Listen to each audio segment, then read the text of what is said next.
Theodor Adorno lahir 11 September 1903, Frankfurt am Main, Hesse-Nassau, Prussia, Jerman, dikenal sebagai pencetus aliran kritikal teori Marxisme. Minat utamanya pada teori sosial, sosiologi, psikoanalisis, epistemologi, seni, musik, dan media. Dikenal sebagai sosiolog, filsuf, musikolog, dan komponis yang cemerlang berkebangsaan Jerman pada abad 20. Adorno adalah anggota masa Frankfurt bersama dengan Max Horkheimer, Walter Benjamin, Jürgen Habermas, dan lain-lain. Salah satu sumbangannya terhadap masyarakat modern adalah kritiknya pada masyarakat modern sebagai bentuk penindasan terhadap manusia yang dilakukan kapitalisme. Salah satu contohnya adalah industri musik yang bergeser dari nilai seni kepada nilai konsumerisme.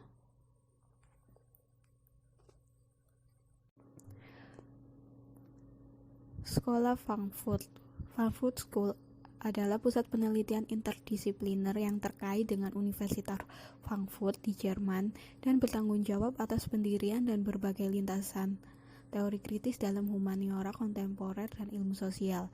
Generasi pertama diwakili paling menonjol pada abad ke-20 oleh Max Horkheimer, Herbert Marcuse, Theodor Adorno, Walter Benjamin, Leo Lewenthal, dan juga untuk beberapa waktu Erich Fromm.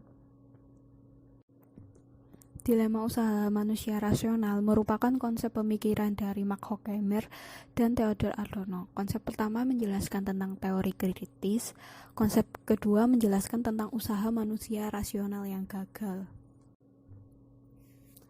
Ada sejumlah pemikiran dari Adorno, diantaranya teori filsafat. Salah satu pemikiran Theodor Adorno adalah tentang hubungan antara lingkungan dengan manusia. Adorno menjelaskan bahwa manusia menjadi rakus mengambil sumber daya alam dengan teknologinya. Kondisi ini dinamakan Adorno sebagai negativitas total. Kondisi ini mencerminkan bahwa menguasai manusia. Akibat dari negatif total ini, maka kerusakan lingkungan merupakan akibat yang harus ditanggung oleh manusia itu sendiri. Ya, memberikan solusi agar manusia meninggalkan sifat ketamakan. Teori kritis mazhab Frankfurt dan usaha manusia rasional. Teori kritis adalah anak dari aliran besar filsafat yang terinspirasi dari Marx, namun ironisnya justru akhirnya menjadi yang paling jauh meninggalkan Marx. Pengertian kritis di sini dimaksudkan sebagai aliran kritis terhadap ajaran-ajaran bidang sosial dan juga kritis terhadap keadaan masyarakat saat itu di mana memerlukan perubahan secara radikal. Kata kritik adalah konsep kunci untuk memahami teori kritis. Kritis juga merupakan suatu program bagi mazhab Frankfurt untuk merumuskan suatu teori yang bersifat emansipatoris tentang kebudayaan dan masyarakat modern. Teori kritis merupakan aliran filsafat yang dipraktekkan dalam mazhab Frankfurt yang digunakan untuk menunjukkan sekelompok sarjana yang bekerja pada sebuah lembaga penelitian sosial di Frankfurt, Jerman. Lembaga ini didirikan pada tahun 1923 oleh Felix Weil, anak seorang pedagang gandum yang kaya raya, sehingga lembaga ini menjadi lembaga yang independen dan mempunyai dasar finansial sendiri untuk menyelidiki persoalan-persoalan sosial. Lembaga penelitian sosial Frankfurt di Frankfurt School mencapai suatu periode keemasan ketika Max Horkheimer menjadi direkturnya pada tahun 1930. Sejak permulaannya, lembaga penelitian di Frankfurt ini berupaya untuk mengumpulkan sarjana-sarjana dari berbagai bidang keahlian dengan tujuan supaya persoalan-persoalan yang menyangkut masyarakat dapat dipelajari dari berbagai bidang alamiah. Pada masa kepemimpinannya, Max Horkheimer sangat mementingkan kerjasama antara para anggota lembaga penelitian tersebut, sehingga banyak artikel dalam majalahnya dapat dipandang sebagai sebuah hasil diskusi bersama. Mazhab Frankfurt merupakan perkumpulan sekelompok intelektual Marxian yang mencoba untuk mengkritisi masalah-masalah sosial, di mana langkah mereka bukan tanpa hambatan, bahkan harus mengalami masa-masa sulit saat di pengungsian. Tetapi dengan keteguhan dan kerjasama yang solid antar anggotanya, perkumpulan ini mampu melewati dan berkumpul kembali di Jerman, tempat negara kelahirannya. Dalam perkembangan mazhab Frankfurt dapat berpengaruh bahkan sampai ke negara-negara lain termasuk benua Asia dan Amerika. Pemikiran pokok masa Frankfurt adalah objek analisis merupakan masyarakat masa kini, bukan masyarakat ketika Karl Marx masih hidup. Filsafat bukan hanya kontemplasi atau perenungan mendalam dan radikal yang jauh dari realitas atau tidak membumi. Yang ketiga, filsafat seharusnya dapat merubah masyarakat, suatu upaya emansipasi dari belenggu yang muncul sebagai akibat dari pekerjaannya. Yang keempat, Aufklärung menyikap tabir kegelapan upaya memberi pencerahan pada manusia modern akan kemajuan semua masyarakat industri yang dehumanisasi. Yang kelima, menolak perubahan dengan cara revolusioner, karena hal itu justru akan memunculkan dehumanisasi. Argumen dialektika pencerahan teori kritis. Sebagai teori kritis, teori yang dikembangkan oleh Horkheimer dan Adorno bermaksud untuk menciptakan kesadaran kritis. Teori kritis pada hakikatnya menjadi Aufklärung dan pencerahan. Aufklärung berarti mau membuat cerah atau menyikapi segala tabir yang menutup kenyataan yang tidak manusiawi terhadap kesadaran kita. Teori kritis dalam hubungan ini berbicara tentang kaitan ketersilauan, yaitu semacam selubung menyeluruh yang membutakan kita terhadap kenyataan yang sebenarnya. Selanjutnya, Franz Magnus Suseno yang menegaskan bahwa masyarakat industri maju, kontradiksi-kontradiksi, frustasi-frustasi, penindasan-penindasan tidak lagi tampak.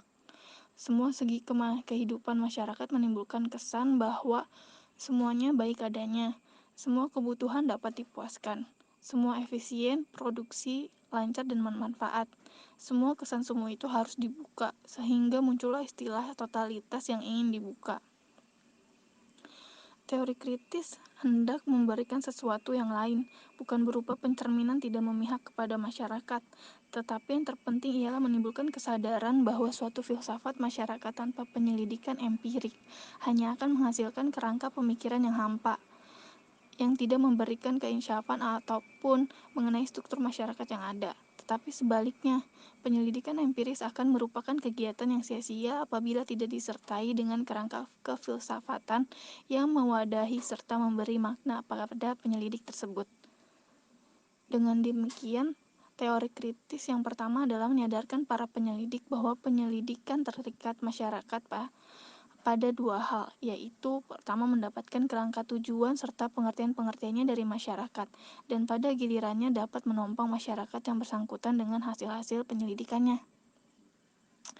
Jika kesadaran tersebut telah tergugah, maka dimungkinkan untuk mengambil jarak terhadap masyarakat yang ada serta mengembangkan filsafat sosial yang sebenarnya, yaitu dengan memusatkan perhatian pada usaha merombak masyarakat secara manusiawi. Maka yang menjadi masalah bagi teori kritik adalah menyoroti segala gejala yang menentukan hubungan antara seorang individu dengan masyarakat, mencakup bidang ekonomi, politik, hukum, agama, kesenian, sosial kemasyarakatan, dan ilmu pengetahuan. Namun kerangka ini tidak berada di atas pengalaman, melainkan ikut berkembang berdasarkan penyelidikan empiris. Meskipun teori tidak sama sepenuhnya dengan pengalaman, namun keduanya juga dapat dipisahkan. Keduanya merupakan satu kesatuan dialektik yang mana di dalamnya yang satu berkembang dengan memakai yang lain sebagai sarananya. Sehingga keduanya harus berjalan beriringan tanpa boleh menghilangkan yang lainnya. Untuk mengetahui teori-teori yang dicetuskan oleh mazhab Frankfurt, menurut Jürgen Habermas, setidaknya ada 6 tema utama dalam teori kritis. Pertama, bentuk-bentuk integrasi sosial masyarakat postliberal. Sosialisasi pengembangan ego. Ketiga, media massa dan kebudayaan massa. Keempat, sosiologi sosial protes. Kelima, teori seni dan kritik atas positivisme. Dari keenam tema tersebut telah melahirkan banyak pemikiran-pemikiran termasuk kritik atas pengembangan sosiologi, seni dan kebudayaan masyarakat modern. Tetapi mengenai tema Positivisme merupakan tema yang banyak disinggung dan paling diperdebatkan. Mengingat positivisme adalah salah satu aliran yang cukup mapan dan memiliki banyak pengikut dan penerus dalam pemikiran filsafat. Kritik teori sosial kritis atas positivisme merupakan karakteristik sentral seluruh pemikiran aliran tersebut. Pernyataan Auguste Comte bahwa sosiologi harus mencoba menjadi fisika sosial, yaitu dengan menjabarkan bagaimana hukum sosial yang seolah-olah alamiah itu membekukan masa kini. Wacana tanding yang muncul kemudian adalah para ilmuwan sosial kritis mencoba menggambarkan pola-pola historis semacam ini sebagai kapitalisme, rasisme, seksisme, dan dominasi alam. Teori kritis menentang teori tradisional atau positivisme karena tidak sesuai dengan semangat pencerahan. Sifatnya yang ideologis tidak mungkin menjadi teori yang emansipatoris. Gejala ideologisnya tidak bertujuan untuk mengubah kondisi-kondisi modernitas, tetapi justru melanggengkan status quo. Hal ini justru akan menjadi teori yang menindas dan membelenggu kemandirian masyarakat. Artinya, semangat untuk mempertahankan status quo lebih dikedepankan daripada keinginan untuk membebaskan manusia dari keterkungkungan mitos baru, yaitu rasionalitas instrumentalnya. Itulah sebabnya teori kritis melakukan kritik atas keadaan yang demikian dan mencoba melakukan pembebasan manusia dari gejala irasionalitas masyarakat. Sifat kritis teori ini dipahami selayaknya kritik model Hegelian dan Marxian yang dikembangkan oleh masa Frankfurt melalui istilah dialektika terbukanya. Dengan mendasarkan pada dialektika terbuka tersebut digunakannya sebagai riset-riset pragmatis masa Frankfurt. Horkheimer dan Adorno dalam Dialectics of Enlightenment pada tahun 1972 mengkritik semua teori modernitas terdahulu, termasuk teori Marx atas ketidakpeduliannya pada isu yang mereka sebut sebagai dominasi. Dalam hal ini mereka menyatakan bahwa teori kritis mereka sendiri lebih merupakan kritik menyeluruh atas peradaban dibandingkan dengan karya Marx yang hanya menerapkan kritiknya kepada kapitalisme. Dominasi menurut Horkheimer dan Adorno mengacu pada kegemaran masyarakat barat melihat dunia, termasuk alam, sebagai objek yang harus dikuasai bagi kemanfaatan manusia. Horkheimer dan Adorno tidak melawan pencerahan. Sebagai rasionalis dari Marx, mereka berpikir bahwa pencerahan membuka jalan bagi pembebasan. Namun pencerahan abad ke-18 yang membebaskan Eropa dari agama dan mitos gagal meraih tujuan akhirnya dengan mengabaikan ketidaksempurnaannya dan kecacatannya. Menurut teori Frankfurt, keinginan Yunani terhadap pencerahan cenderung berlebihan dan terlalu mewah untuk menghapuskan semua misteri dan mitos dan menggantinya dengan iman dan nalar. Mereka mendukung nalar dan benar-benar ingin menciptakan satu rezim nalar sehingga dia tidak terlibat dalam dominasi sosial dan intelektual. Masa Frankfurt bertolak dari proyek atau usaha rasional pada abad ke-18 untuk menjadi penyelamat manusia melalui ilmu pengetahuan positif dan penerapannya dalam teknik. Dikatakan bahwa masa pencerahan terus-menerus melanjutkan usaha untuk membebaskan manusia dari ketakutan dan menjadikannya tuan atas dirinya sendiri. Sasaran Aufklärung adalah membebaskan manusia dari kuasa magis dengan bantuan ilmu pengetahuan alam. Dengan demikian dapatlah dipahami bahwa masa Frankfurt merupakan rumuskan sasarannya sebagai teori kritis dengan bertolak pada Aufklärung. Aufklärung dalam pandangan Adorno merupakan arti yang paling utama dari pemikiran progresif yang bertujuan untuk emansipasi manusia dalam ketakutan dan membangunkan kemerdekaan dirinya. Pencerahan adalah proyek menyingkirkan mitos-mitos dari logos atau akal budi dan beralih pada tradisi berpikir kritis yang disebut rasio kritis. Adorno menyatakan bahwa manusia telah terjebak dalam dialektika manusia sebagai subjek yang menguasai alam akhirnya menjadi penguasaan objek itu sendiri. Manusia ingin membebaskan dirinya pada realitasnya, justru diperbudak oleh alam. Disinilah terjadi suatu pembalikan manusia yang telah menyatakan dirinya sebagai subjek justru menjadikannya sebagai objek dari alam itu sendiri. Disinilah lenyapnya kebebasan manusia yang disebut sebagai negativitas total. Aufklärung sendiri timbul sebagai upaya manusia agar akal budi manusia kembali berperan untuk memikirkan dan mengendalikan pribadi manusia dan tidak lagi semata-mata diikat oleh dogma-dogma agama seperti pada abad pertengahan dan zaman kegelapan. Bila akal budi dapat berkembang demikian, maka manusia akan memiliki kebebasan. Di samping itu, ciri alam pikir manusia pada zaman akhir adalah memandang semua manusia sama.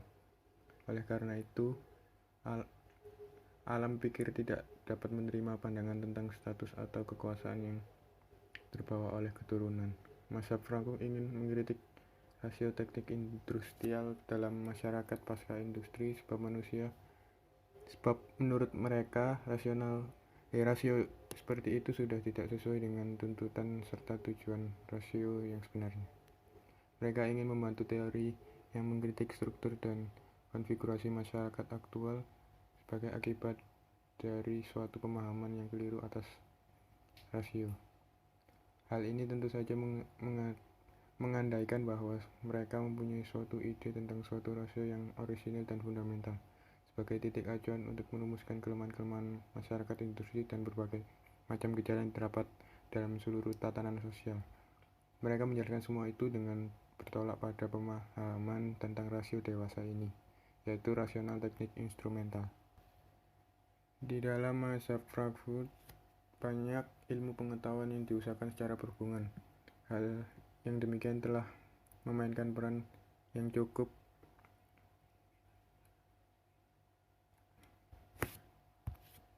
Hal tersebut tertulis pada buku Dialek der Aufklärung pada tahun 1947. Kitab ini memuat dasar-dasar penyelidikan mengenai arti serta peranan penguasa di dalam masyarakat negara, gereja, universitas, dan perusahaan. Semuanya merupakan tiang-tiang penyangga sebuah sistem tanpa nama, kelembagaan yang sudah mapan acap kali tanpa tegas disadari oleh pendukung lembaga-lembaga tersebut. Sistem ini melakukan pengendalian dengan etika tidak memungkinkan terjadinya perubahan-perubahan di dalamnya, karenanya merupakan suatu tatanan bagi teori kritik untuk menyingkapkan bentuk-bentuk pengendalian yang bersifat tersembunyi, seperti tentang keluarga, moral seksual, pendidikan, paksaan untuk berprestasi di bidang sosial dan ekonomi. Sebagai pengganti otoriter, maka harus dibangun suatu masyarakat yang anti-otoriter. Oleh karena itu, struktur masyarakat harus dirubah dan diusahakan suatu pendidikan yang anti-otoriter. Kemudian masyarakat yang anti-otoriter hanya dapat diwujudkan dan dapat berfungsi manakala batin manusianya tidaklah otoriter.